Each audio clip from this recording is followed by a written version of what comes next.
Hey, what's going on guys? It's your boy, NerdModeOn, and I'm going to be doing the next episode of Battlefield News, a video series where I'll be talking about changes and or events within a particular Battlefield title, so without further ado, let's get started. So of course, starting things off, I would like to bring it to your guys' attention that I'm not going to be covering every single point in the patch notes, considering that is going to be a larger video that I'll be doing for the next video, so of course, this is just going to be highlighting some of the most important information that I feel is more necessary for you guys to hear. So of course, with that said and done, let's jump right into the stability fixes. Fix multiple platform crash related to audio. Fix several multi-platform server crashes. Fix server crash that would happen in some cases when players were switching teams. Fixed an issue where users were left in an infinite loading screen when attempting to connect to a server. Fixed a multi-platform single-player crash. Fixed a bug which caused 2% of joins into an empty game server to fail. This is specific to the PC platform, several client and server crash fixes, as well as a fix for a crash that occurred when exiting the game client. This is specific to the AMD cards. And finally, for the PlayStation 4 users, fixed a common crash on the PlayStation 4. Now transferring over to some general information when it comes down to the patch notes. Passive spotting distance reduced from 1,200 meters to 100 meters. Spotting cone angle reduced from 3 degrees anywhere to starting at 3 degrees and narrowing down to 0.15 degrees at 1,200 meters. As well as fixed an issue where the user received an inaccurate kill card when killed by a remote controlled vehicle such as the EOD bot, UCAV, and mortar.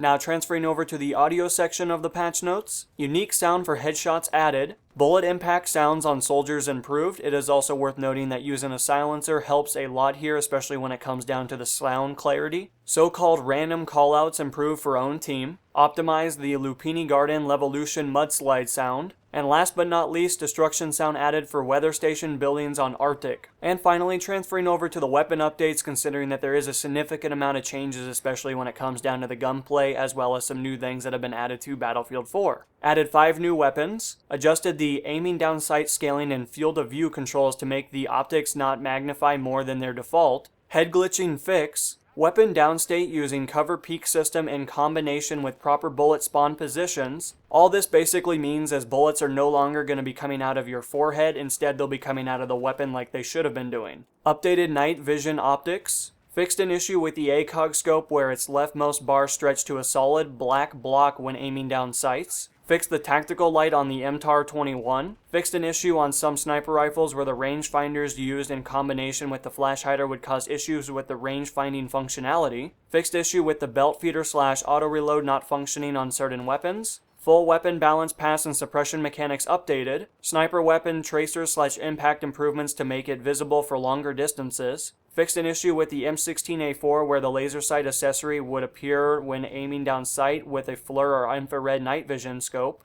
Fixed a bug with the flashbang that would prevent it from reaching intended brightness and duration. Fixed the UI for weapons and accessories to reflect correct values in the customization screen. Updated all weapon tracers to make them more clear and visible. And last but not least, added overheating message to some stationary weapons that were previously missing those messages. But anyway guys, that's really all the information I wanted to highlight for you guys. I figured this would be a great opportunity to kind of talk about some of the things that have been updated. Now of course there is a lot more information that I didn't talk about in this particular video. It is worth noting that the next video uploaded will be the complete patch notes list where I'm going to be talking about every single update in this entire patch. So of course if you guys don't want to read it for yourself, then of course that video will be coming shortly. However, in the off chance that you guys would like to read everything right now, of course I will have the link in the description for you guys to go check that out at your own discretion. But until the next episode guys, this has been NMO, and I'm going to be signing out guys. Peace.